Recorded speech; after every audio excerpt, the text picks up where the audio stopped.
Wow, what up, y'all? This your boy DJ Rooster back at it again for some more basketball talks. I'm not gonna lie to you. I'm not even sure how the quality of this video is. My brain's not even in it. My mind's not in it. My heart's not in it. My soul is somewhere else. Right? This has been a very depressing 24-hour period. Like, bro, even though LSU's lost, I mean, it's whatever.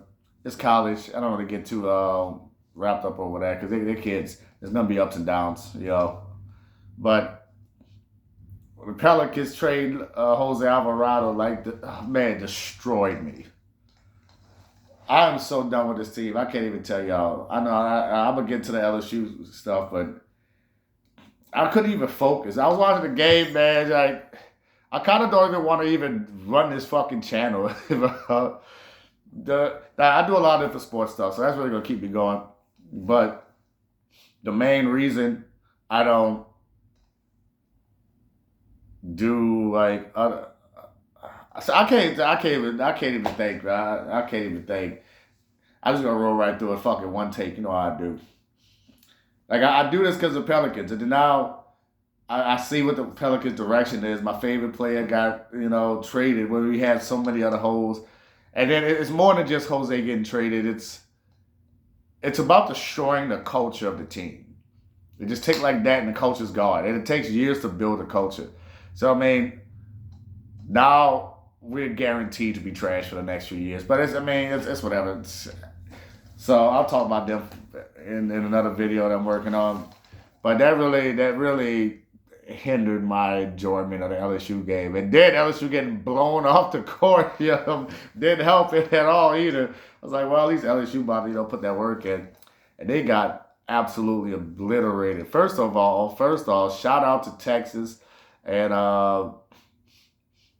Texas, their defense is legit. Their defensive game plan was way better than when we first met them. But I'm gonna have to give a round of applause to what's her name? Let's say my brain's all something Harmon. Damn, I don't know why I don't have a name written down like that. But Harmon, yeah, Harmon. That was one of the best defensive plays I've ever seen in my life. Like, I've never seen a college defensive performance like that since Anthony Davis in the championship game, where the dude pretty much locked down the whole game. Anthony Davis scored 9 points, was the MVP. Best defensive performance I've ever seen on the college level. Like Anthony Davis at Kentucky was a different breed. One of the best, top 5 defender of all time. Not even close. Like, no debate otherwise. So when I saw Harmon put Michaela Williams in a straight jacket. Michaela scored like 80% of her points when Harmon wasn't guarding her. Hey, Harmon, lock her up. Make sure she don't do shit. Hey, Harmon, go get full Wally. Lock her ass up. Make sure she don't do shit. And go get Flaugier. Man, and it was crazy. They even need to put her on Flaugier. Hey, man, I don't know what Flaugier's got going on. I'm watching Flaugier, and she has high upside. But honestly,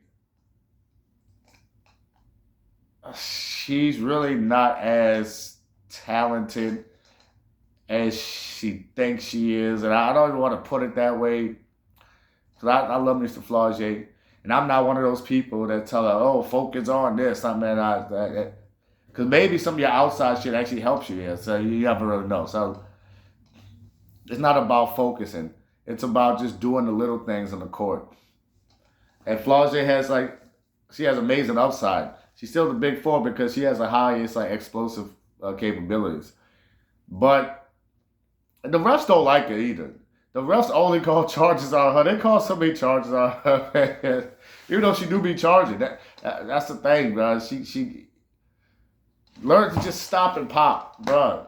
The passing crash as the announcer. Oh, I gotta give a shout out to the announcers. The announcers for the game were fantastic. They had me engaged. I don't know who the two people were, but they both were good. One the lady, she was a referee, a former referee, so we got some insight. And the dude, he was like, he was on color commentary. He was cracking jokes, the whole time. Stupid ass. But as far as LSU, and that's another reason why I like going over the college game because you don't really need to go too in depth until you can. Because at the end of the day, they're still kids, bro. I mean, they'll bounce back. You don't need to really go into man, this person's trash and something. Man, look, it happens. Like they got to go to the classes. They got to deal with the whole collegiate life. So on the road when it's fucking cold in the ice storm, hey, look, it's all right. LSU came out with a dud. Nobody was really hitting. Everybody was missing everything. Everybody was missing everything. Like, bruh, that's the worst offensive performance I've seen from an offensive juggernaut, right, in like a long time. They scored a little over half of their season average. You know how wild that is? Now, and the crazy thing is, officiating went LSU's way in the first half. At the end, there was some bullshit, but hey, the officials was trying to help us out. Hey, I'm not gonna lie. I'm gonna keep it fun. I'm not an OKC fan. You know what I'm saying? I can actually be objective when the refs are helping us. OKC fans are the worst, right? And the Lakers fans too. I don't understand why it's okay to just accept reality. OKC and Lakers fans see their teams getting all the whistles, and oh no, they gotta stop following us. They're following us. You can't just be like, hey, we get it, we take those. You can't just be honest. It's weird. Like, those two fan bases just can't be honest about what the hell's happening. But I said LSU, the refs try to help us out. One girl fouled out. Oh, I forgot her name. She fouled out the dude. But LSU got clamped up. So that's really the play of the game. And I know, girl, she didn't score that much, but she was the best player. Like, what the other star? I forgot the other star in Texas. I didn't even write it down. See, I was so distraught. I didn't even write my normal notes. I was just so lack of focus. Pelicans, but just had me so lack of focus. Booker was her name. Madison Booker. Yeah, she was pretty good. She did well on Jada, but the story of the game was Harmon. Broke the record. When she broke the record, had that big ass smile on her face, and she knew what it is, man. She's so adorable. Fucking steel monster, man. Oh my gosh. She put on a defensive clinic. I would say it again. I was so impressed, bruh. Motherfucker was everywhere. LSU couldn't take a break. Man, there was 3 LSU players on the inbound pass. She came in and she turned the ball over. And she's like, damn, oh no, she missed the easy layup. She's like, damn. Came back, ripped that bitch again. I'm like, yeah, it just wasn't that game. There was nothing going right. We wasn't hitting shots. We was turning the ball over. That's really what it was. Our defense was actually pretty good. We held them to 70-some points. We actually did pretty good on the defensive end, but we just couldn't hit shots. We couldn't generate open shots. I like Kate started. I like that, but she didn't really play as well as I would have thought. Nobody did. Really, there's no singling out, really. I mean, of course, everybody's going to single out Flaugier, of course. I mean, Malaysia, for a while, ain't played good either. Like, she'll turn that motherfucker over. She started playing at the end of the game. Malaysia started playing well at the end of the game, which is good, to get you some confidence going into the next game. Flaugier, bro, she needs to really reevaluate. She has to pass more, play within the system more. Because you're just going to hurt your draft stock if there's even an NBA to draft. Well, what's that will? They'll just use replacement players, if they can't get the thing down. But Flaugier has to become more of a playmaker. She doesn't have the offensive tool set to really... she got the tools, but she just doesn't use them effectively enough to be that kind of, lottery pick. Give me the ball, let me go to work kind of player consistently. She can do it at times with certain people. I saw with the Hezzy, with the Euro. I saw bust moves out. She got a bag, but she don't really use her bag effectively. She gets way too many charges for somebody with a bag like her. Like, bruh, she tries to push into the lane. She pulls a Zion way too much, man. She pulls a damn Zion. And instead of reading the floor and understanding numbers, as a primary ball handler, you have to be able to make good decisions. As long as they turned it over too much, she made too many poor decisions. She just didn't play well. And then her defense suffered because of that. Now, her defense wasn't bad because like I said, nobody played terrible defense, but she wasn't the same like she normally is. When she sees a couple buckets go through, she gets a little confident. But I think she's gonna bounce back. I hope so. She's been struggling these last like 3-4 games. Really, she's really been struggling. I don't know what she's got going on, and I don't want to even accuse her of being her music thing. You know what I'm saying? There might be some other shit going on, and just public pressure. And once again, these are kids in college. It could be anything. You know what I'm saying? And it's good that the fans of NCAA basketball aren't nearly as hard on the athletes as they are for professional NBA. And that's how it should be for the NBA too. People's excuse to throw hate is, oh, they're making money. So what? If other people's actions affect who you are on the inside, that means you're a fucking shitty person. You should be who you are regardless. Quick sidebar, because I'm going to make another video about this. Sports is the only arena where, as you get older, the maturity level goes down. We expect all this sportsmanship for kids. And then when they get to middle school, we still expect more, but not as much. We let them get a little bit more celebration, a little bit more of this. And then you go up to high school, you're allowed to get away with more and more. But not just allowed to get away with on the player side, the fan side. The fans just become more and more toxic as it goes on. But thing is, as the age range increases, well, as the level goes up, the average age range goes up as well. Like the coaches and the general managers and the people that run the shit. So we really ask like grown ass people to be the most toxic, immature motherfuckers around. Like go to state. These are grown ass men acting like kids. For Jonathan Kuminga, the situation. And people try to blame Kuminga. Son boy, 22 years old, just moved to the States, just learned how to play the fucking game of basketball. But we expect more responsibility, more accountability from the players instead of the coaches and GMs who's in their 50s, 60s.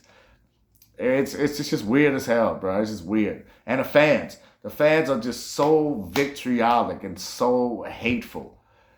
They are just so hateful. It's just a game of basketball. It's not gonna affect your life unless you're sports betting. That's what a lot of people start hating. So if you should treat the NBA and NFL like you treat college. It'd be like, okay, yeah, they won, they did the thing, we won. Like, yeah, they won, yeah. But if they lose, yeah, we suck. It hurts. But we don't need to take personal attack out on the athletes because we don't do that in college because we understand. They're kids and it's all this, but we're talking about sportsmanship. We're supposed to teach these kids that win or lose is how you play the game, but we don't walk that. We as adults do not walk that. We preach that bullshit, but we don't walk it. If that was true, then when people, I can understand if it's your own team. When you're passionate about your own team, that's fine. But when it comes to like people hating John Morant, Zach LaVine, Trae Young, LaMelo Ball, and see, what I said, if people wouldn't be so fucking wrong all the time. Now look how many people are wrong about Charlotte. When I've been telling you, I put out like 8 bets up for them to make the playoffs before the season. So I'm about to cash out at the end of the year. You know, if people just if people realize the league's more talented than ever, and if people just wasn't blind hating, they would see that. You know, so all Pelicans got to do is not Pelicans. All Charlotte got to do is make the playoffs. Boom, good. But see, too many people are consumed by hatred. You know. And that's my little sidebar related to LSU. Because at the end of the day, we'll be fine. Whether we win or lose, I'm rooting for LSU, but my day's not ruined. Pelicans ruined my day because once again, there is more because it's a pros. There's more money involved. So you expect more, yes, but we should also behave like freaking human beings. Uh, I'm not going to sit here and diss other people like players, because they don't affect me. 'Cause once again, but players in your own team, yeah, we're passionate about them, and we hold them to high standards because we see them all the time. And we're with the players. We're passionate about our own teams, or about players that directly is in our division, or players that directly messed us over. Like, we hated Stephon Diggs, man, forever. I still hate that dude, man. Hate is a strong word. I don't hate him, but I still gotta, cause I was gonna say a hard spot, but I was like, that doesn't sound right. So there is no opposite for soft spot, is there? When you say I got a soft spot for this. So the opposite of that was I got a hard spot for it. I don't know. We got to come up with something. But I don't like Stephon Diggs. You know what I'm saying?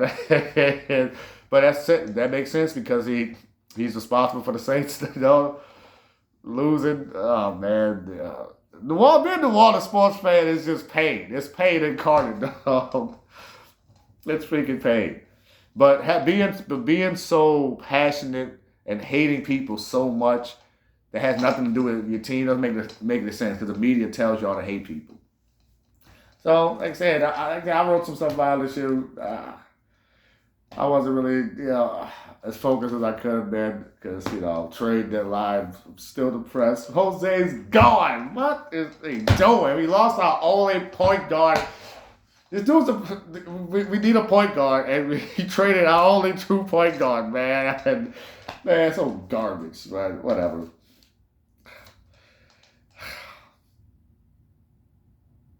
Zachariah, wasn't it Janiyah, Zachariah, Z Johnson, man, Z. She's gonna be a lottery pick.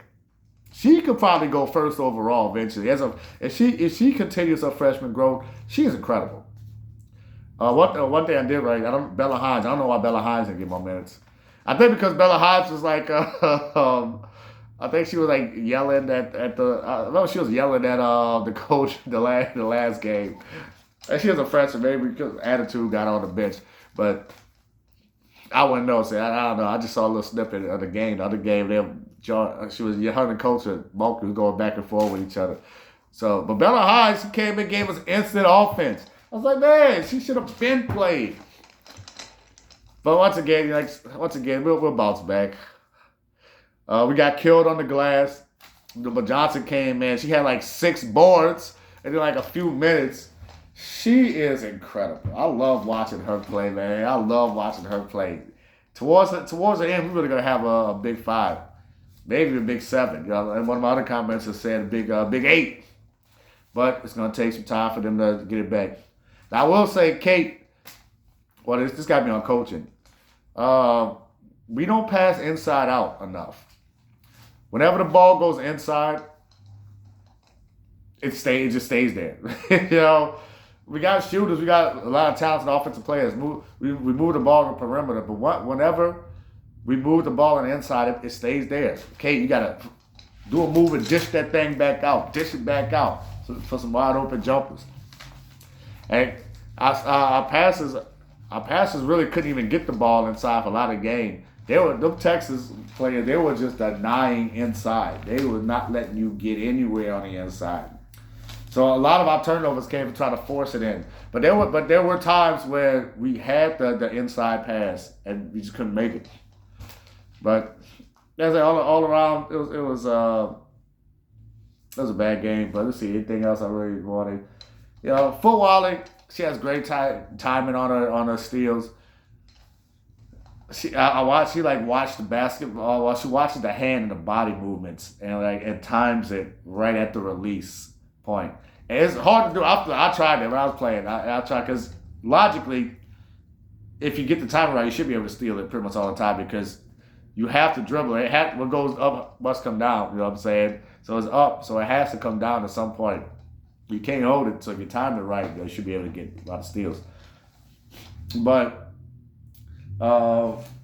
yes, even though she's good on it, I just want to make it up. So I don't know, bro. Like I said, we got blown out. It really wasn't in question for most of the game. we couldn't score anything. Uh, what else I got? Anything else?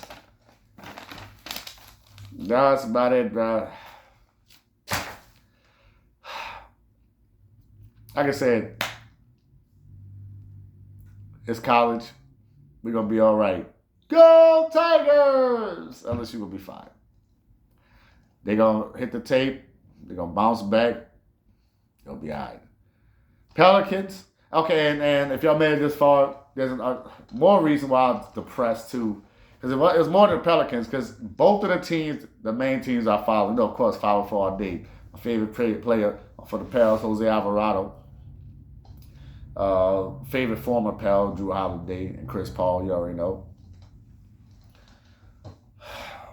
And you know my favorite non-Pelican player is Kobe Bryant and Steph Curry, or R.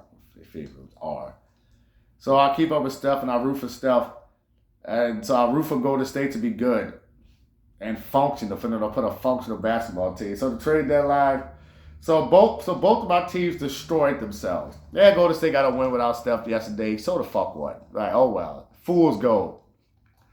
They don't have no front court depth. They traded, man, but whatever. I'll go into detail in another video. But Golden State destroyed themselves. They didn't make a move. The team is good enough. Just make them. All they needed was one move to add somebody that could contribute. Because Kuminga wasn't getting you anything. You pretty much traded Kuminga for Kuminga. Like, what are you doing?